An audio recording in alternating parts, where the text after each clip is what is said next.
ഭഗവതേ വാസുദേവായ. ശ്രീമന്നാരായണീയം ദശകം 11 ശ്ലോകം 9.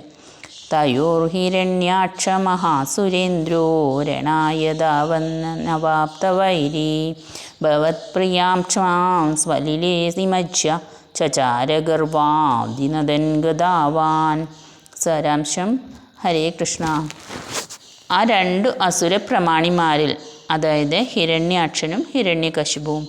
അതിൽ ഇളയവനായ ഹിരണ്യാക്ഷൻ ഒരു വലിയ യുദ്ധകൊതിയനായിരുന്നു. യുദ്ധം ചെയ്യാൻ വേണ്ടി അവൻ എതിരാളികളെ തേടി നടന്നു.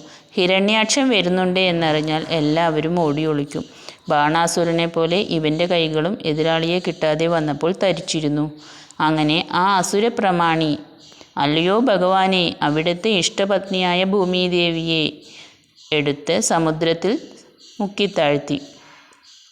എന്നിട്ട് അഹങ്കാരത്തോടെ അട്ടഹസിച്ച് ഗദയുമായി സഞ്ചരിച്ചു. ഭഗവത് പത്നിയായ ഭൂമിദേവിയെ കഷ്ടപ്പെടുത്തിയാൽ ചോദിക്കാൻ ഭഗവാൻ വരുമെന്ന് അവനറിയാം. അപ്പോൾ ഭഗവാനുമായി യുദ്ധം ചെയ്യുവാൻ സാധിക്കും. ഈ വിശ്വാസമാണ് ഹിരണ്യാക്ഷന് ഉണ്ടായിരുന്നത്. ഭഗവത് അനുഗ്രഹത്താൽ ദ്വേഷഭക്തി അവനിലുണ്ടല്ലോ. ശ്രീമദ് ഭാഗവതത്തിൽ ആദിദൈത്യരായ അവരിരുവരും തേജസ് കൊണ്ടും ആകാരം കൊണ്ടും പൗരുഷം കൊണ്ടും സൂര്യനെയും അതിക്രമിച്ചു. മൂത്തയാൾ കയ്യൂക്ക് കൊണ്ടും വരബലം കൊണ്ടും മരണഭയമില്ലാത്തവനായി ത്രിലോകങ്ങളും പിടിച്ചെടുത്തു. ഹിരണ്യാക്ഷനാകട്ടെ സ്വന്തം ബലം കൊണ്ട് മതോന്മത്തനായി തീർന്നു.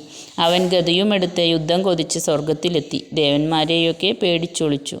ആരെയും കിട്ടായികയാൽ അവൻ ഉച്ചത്തിലട്ടഹസിച്ചു. ഒരു മതയാനയെപ്പോലെ അവിടെ നിന്നിറങ്ങി സമുദ്രത്തിലെത്തി. അതിനുശേഷമാണ് ഭൂമിദേവിയെ എടുത്ത് സമുദ്രത്തിൽ മുക്കിത്താഴ്ത്തിയത്. ഹരേ കൃഷ്ണ. സർവം കൃഷ്ണാർപ്പണമസ്തു.